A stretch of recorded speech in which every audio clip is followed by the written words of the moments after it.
Bueno, Francisco, en primer lugar, ¿cómo fue tu proceso de llegada al Consejo Empresario?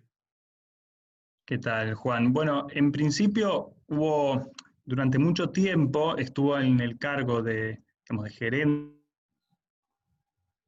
del Consejo, Fernando Caviglia, que asumió con la nueva gestión en la provincia. Bueno, básicamente pues, una persona estuvo mucho tiempo con mucha trayectoria en la institución, así que era una decisión bastante importante para el Consejo, porque bueno, realmente es un cambio institucional grande. Por eso, la primera etapa fue invitar a los socios a que propongan candidatos, luego una primera serie de entrevistas en marzo, y luego llegó se instauró la cuarentena por la pandemia de coronavirus y todo esto quedó un poco en stand-by, quedó bastante congelado y se retomó ahora, digamos, en las últimas semanas, ya cuando parecía que se estaba un poco empezando a flexibilizar la cuarentena. Finalmente, bueno, hoy en Paraná aumentaron bastante los casos, o sea que hay una cierta incertidumbre, pero se decidió avanzar porque es un lugar importante y creo que el Consejo tiene mucho para aportar en este contexto bastante crítico. Así que bueno, básicamente ese fue un poco el camino. Si vos tuvieras que trazar dos o tres lineamientos, digamos, de lo que pensás que va a ser tu función, tu rol dentro del Consejo, ¿a qué señalarías? Bueno, creo que el Consejo como principal característica tiene varias, pero una es que piensa el desarrollo de la provincia en largo plazo. Entonces es importante poner el foco en eso, ¿no? Finalmente estar pensando o estar aportando en generar, impulsar esa agenda. Realmente pensemos que el Consejo no es una cámara empresaria, sino que tiene una composición bastante heterogénea y eso es una gran riqueza en términos de experiencias, de conocimiento, es una gran herramienta. Juntar a todo el sector privado, bueno, muchos de los actores importantes del sector privado, para pensar el desarrollo de la provincia a largo plazo. Creo que eso es algo que hay que aprovechar, es una gran fuente de conocimiento y creo que hay que compartirlo, ¿no? Porque el conocimiento compartido finalmente vale más o es más provechoso para todos. Eso hay que tratar de empujarlo. Creo que además hay muy buena disposición para eso. Por otro lado, bueno, finalmente creo que va a estar bastante marcado por este contexto particular en el corto plazo, que es la pandemia. Por eso, una de las primeras acciones que estamos encarando es un diagnóstico del impacto de la pandemia en el sector privado en Entre Ríos. Nuestro objetivo con esto es tener una radiografía de cómo afectó la crisis. Finalmente es difícil tener datos públicos. En general tarda tiempo porque hay que producirlos, es un trabajo, ¿no? Pero en este contexto es más difícil todavía, incluso hay algunos relevamientos del INDEC que se están demorando. Entonces, desde el Instituto de Investigaciones Económicas y Sociales vamos a tener ciertas dificultades para tener información. Finalmente, es importante que podamos plantear los debates con datos y con información para que sean constructivos, ¿no? Ujú. En ese sentido, este relevamiento creo que puede servirnos para tener información más actualizada, va a ser más acotado, lógicamente no es un relevamiento estadístico impulsado desde el Estado, pero puede contribuir a eso, ¿no? Finalmente a que estemos un poco más alineados y entendamos qué tipo de desafíos tiene la provincia en ese sentido.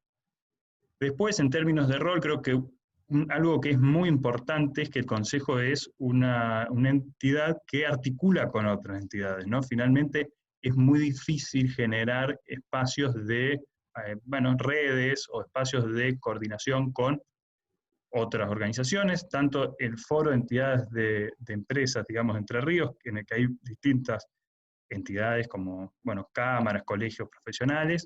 También hay coordinación por ejemplo, hay un proyecto bastante interesante en el que participa el Consejo, que es la Red 12712, en el que participan desde el INTA hasta el gobierno y también hay una colaboración con el gobierno alemán y con fundaciones de Alemania. Todo ese gran entramado, bueno, y claramente también hay municipios, hay organizaciones que están en el territorio. toda esa gran red creo que es un muy buen ejemplo de cómo se puede aportar a pensar el desarrollo en el que no recae todo solamente como una responsabilidad del Estado, sino que finalmente también se puede aportar desde el sector privado a pensar las cosas de una forma más integral. Ahí creo que es un buen antecedente y es un buen espíritu que refleja digamos, por qué nació el Consejo y que es un buen camino para continuar. Hay un eje que ha sido fundamental del Consejo desde su creación, desde sus primeros pasos, que pasa por la responsabilidad social. Últimamente estuvieron trabajando mucho también con el tema de los objetivos del milenio de Naciones Unidas. ¿Cómo está ese trabajo? Bueno, finalmente los objetivos del milenio fueron, en 2015 evolucionaron a objetivos para el desarrollo sostenible, ¿no? Sí. Que es un poco la agenda que se acordó, digamos, que los países miembros acordaron en Naciones Unidas para trabajar. Son finalmente objetivos bastante generales, ¿no? Pero lo que busca es mostrar una agenda integral que incluya tanto el impacto ambiental como el impacto social y el impacto económico, y también una agenda de coordinación institucional, que creo que está muy alineado con el espíritu del Consejo, ¿no? Con el que nació. Finalmente, el Consejo fue un espacio de vanguardia en ese sentido en la provincia.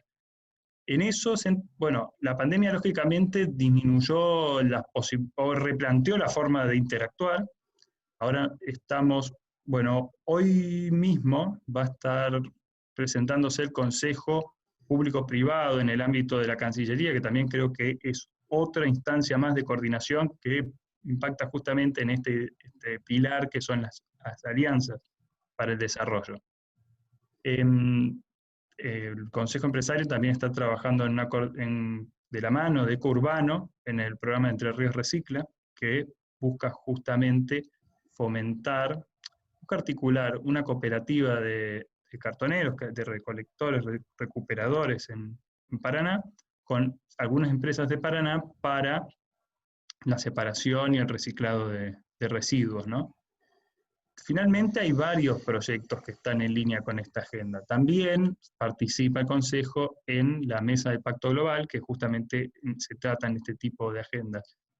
Pues bueno, finalmente es muy amplia y en eso hay que seguir trabajando, ¿no? Hay una agenda de género que es fundamental, que está avanzando con mucha fuerza y ganando importancia, y que, bueno, es algo que hay que trabajar también en la provincia. Seguramente ahí se pueda trabajar bastante desde el Consejo. Francisco, las dos últimas. La primera, te pido una palabra sobre otra de las preocupaciones constantes del Consejo, que es la cuestión de infraestructura. Y para cerrar, una idea, una intención de cómo visualizás la relación con el gobierno provincial y con el sector público en general. La infraestructura, Entre Ríos tiene claramente un déficit de infraestructura. De hecho, durante mucho tiempo se hizo el foro de infraestructura que impulsado desde el Consejo, que tiene un poco el propósito de poner en agenda cuáles son las prioridades en esta materia. La verdad es que es algo que hoy tal vez incluso pueda volver a cobrar fuerza, porque desde el gobierno se está pensando en usar la obra pública como un posible motor para mitigar el efecto el efecto de la pandemia. Sería bueno que en esa línea se planteen obras que sean prioritarias o estratégicas para la provincia. Realmente hay algunos puntos que todavía quedan pendientes por desarrollar, tanto de los caminos de la producción, los caminos rurales, como, por ejemplo, hay un gran proyecto pendiente que es el puente entre Paraná y Santa Fe, que quedó, por distintas razones, se fue postergando, y es una obra fundamental. Realmente eso debería estar en agenda ya mismo. Y después, bueno, la verdad es que hay toda una batería de obras de infraestructura en las que se tiene que trabajar, y creo que en general hay una cierta coincidencia con el sector público de que se tienen que hacer. Después, con respecto a la relación con el sector público, bueno, lógicamente son dos formas de trabajar distintas en el sector público y el sector privado, pero hay muchos espacios en el que se puede colaborar. Y creo que hay voluntad de colaborar. Un buen ejemplo de esto es lo que pasó en Paraná en estas semanas, que frente al coronavirus hubo 2 empresas en Paraná que dieron positivo últimamente y pudieron usar un protocolo para rápidamente volver a la actividad. Fueron los casos de Cartocor y Petropac. Eso fue gracias a que el sector privado y el sector público pudieron acordar un mecanismo para, bueno, informar en caso de que dé positivo un empleado, cuál es el paso a paso, digamos, para llegar finalmente a la reapertura de la empresa, ¿no? Eso fue un buen ejemplo. ¿Por qué digo esto? Hay muchas veces se centra la discusión como una disputa. Lógicamente, la discusión que más lo evidencia es la presión tributaria, ¿no? Siempre está en la agenda y es lógico porque para unos es un gasto, o está en la línea de la que resta, y para otros es el ingreso. Entonces ahí hay un conflicto natural que hay que discutir y no es un tema que se tenga que sacar de agenda, pero bueno, finalmente es uno de los puntos y probablemente es el más cáustico. Pero fuera de eso, hay una gran agenda de temas en los que se puede trabajar. Creo que un poco también el desafío es poner el foco en esos temas y que no se agote en los puntos, digamos, de conflicto. Finalmente, a ver, hay algo importante, ¿no? Que es el desarrollo de la provincia es un proyecto realmente de largo plazo y es un proyecto muy difícil de conseguir. A nivel países, muy pocos países lograron desarrollarse. Esto es, digamos, es así en la historia, y muy pocos casos podemos encontrar países que no estén en el centro, digamos, que lo hayan logrado. Ningún país de Latinoamérica lo hizo y seguramente son casos muy aislados los que podemos encontrar de otros países que lo hayan conseguido. Y seguro, la gran mayoría tenía una importancia geopolítica además, ¿no? Por lo tanto, nosotros estamos planteando, cuando pensamos el desarrollo de Argentina y de Entre Ríos como una parte del país, estamos pensando en hacer algo que es muy difícil de hacer. Entonces, en ese sentido, tomar conciencia del tamaño de ese desafío debería invitarnos a sentarnos a pensar y a poner toda la energía en esa agenda y no en los puntos que separan o que generan rispideces. Bien, Francisco, te agradezco mucho el tiempo. Gracias a vos. Un abrazo.